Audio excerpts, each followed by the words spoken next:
Sheikh chilli की कहानी। 7 परियां और मूर्ख शेख चिल्ली। शेख चिल्ली बहुत ही गरीब परिवार से था। वह पढ़ाई लिखाई में भी बहुत कमजोर था। अगर वो किसी चीज में माहिर था तो वो था दिन भर बस खेल कूद करना। अपना सारा समय वह मोहल्ले के लड़कों के साथ कंचे खेलने में बिता देता था। इसी तरह उसका पूरा बचपन बीत गया।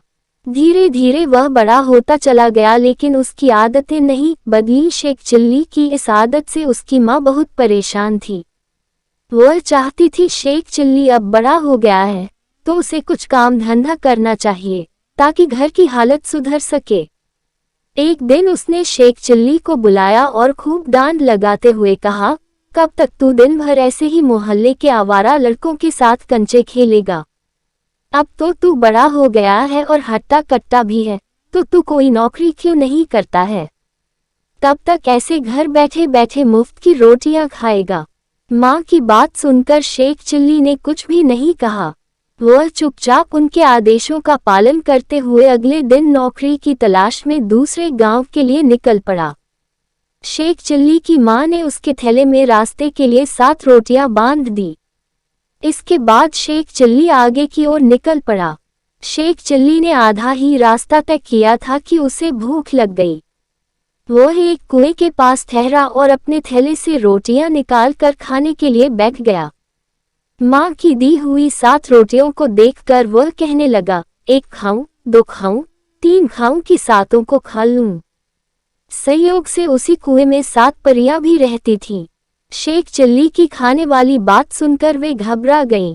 उन्हें लगा कि वह उन परियों को खाने की बात कर रहा है।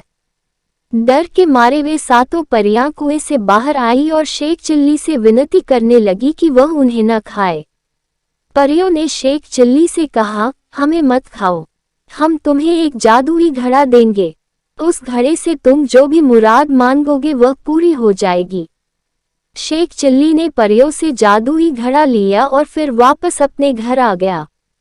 घर पहुंचकर उसने अपनी माँ को परियों वाली बात बताई।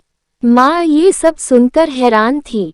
उसने सोचा क्यों न परियों द्वारा दिए गए जादुई घड़े को आजमा कर देखा जाए। माँ ने घड़े से ढेर सारे पकवान की इच्छा मांगी। इतना कहते ही उनके सामने तरह तरह के पकवान थालियों में सज गए। दोनों से उस रात भरपेट खाना खाया। इसके बाद शेख चिल्ली की माँ ने उस जादुई घड़े से ढेर सारा धन मांगा और दोनों अमीर हो गए। ये सब देखकर शेख चिल्ली की माँ बहुत खुश थी, लेकिन उसके मन में डर था कि गांव वाले उसके मूर्ख बेटे से उनके अमीर होने का राज न उगलवा लें। तभी शेख चिल्ली की माँ को एक तरकीब सूझी। वह बाजार गई और ढेर सारे बताशी खरीद लाई। फिर घर के छप्पर पर चढ़कर उनकी बारिश करने लगी। छप्पर से बताशी की बरसात देखकर शेख चिल्ली खूब खुश हुआ। उसे लगा ऐसा उस घड़े की वजह से हो रहा है। उसने ढेर सारे बताशी खाए।